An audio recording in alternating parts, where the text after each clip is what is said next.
Google Classroom.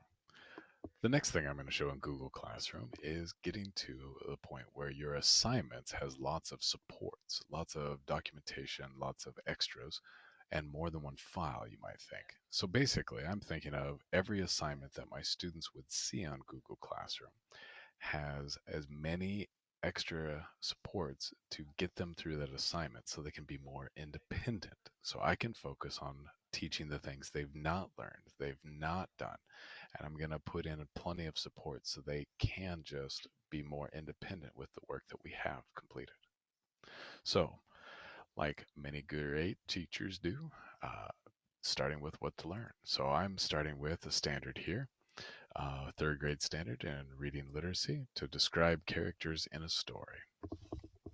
Looking at that standard, I'm thinking, what do I want my students to do? In this case, the next step is to think about, I'd like them to describe, and I think I'd like them to write their description. So I'm going to have them word process or create a document. So from there, part of my process for doing this, and again, these are just my thoughts, not necessarily the way. So part of my process after finding the standard, thinking what do I want students to do, and I've chosen to have a writing assignment. So I'm going to go to Google Drive, go down to New, create that doc, and that new document, I'm going to then be thinking about there what I want the title to be so that it would have all the necessary pieces. Again, I really do like inserting a table with the trivial information students might think, but what's important to me, and also good practice. And then plus it gives them an obvious place where I want them to put their name, I want them to put the date. From there, directions and the obvious place to start with their template for their writing. All right. Now, going back to that standard, you'll notice in my footer that I did go up to insert, and I put a footer there so that that footer actually has the link for the standard, not only for me, but for the student.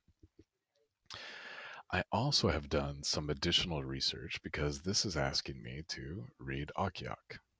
So I'm going to go and find some extra things about Akya, an extra link here, as well as I want my students to know how I'm going to grade them.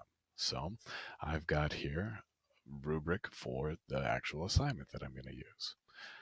Now I'm ready to start my assignment in Google Classroom. I've got all the pieces in place. So I go to my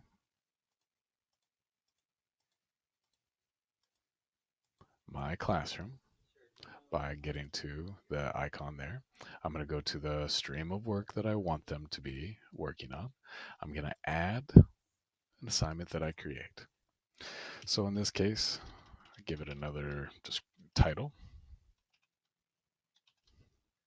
And now I'm going to go to here. Those directions that I'm going to copy and paste. I don't care about a due date, so I'm going to take that off. Now I'm going to add in those pieces. All right. If I've used something recently, I can just start with the title.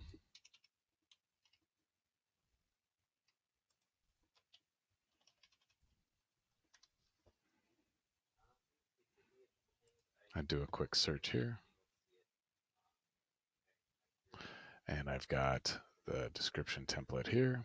I can add. I also have the rubric with that similar title. So what I did to get more than one thing, I left clicked on the first and then I pushed down and held control and chose what to put on next by left clicking again. So again, I clicked first, left click, now I push and hold control, left click again, and I release. At this point, I think I've got all the files I want. I'm going to make a choice that I want the template to be a copy for every student. I want the students to just see or view the rubric. And I also want them to have access by Control C, copy this link at the top to this extra resource with Akiak. So at this point, I am ready to assign. So the review that we have here, I ended in Google Classroom with this assignment that has multiple files to support my students, a rubric so they have clear understanding of my grading, an extra link that'll show them and give them more information in a different way. I ended up doing that by first starting with the standard, thinking what I wanted my students to do, going to Google Drive, creating that new document, focusing on that document to give my students as much support as I can, and then continuing other research pieces to support my students, making a rubric for my students, and then putting it all together in Google Classroom.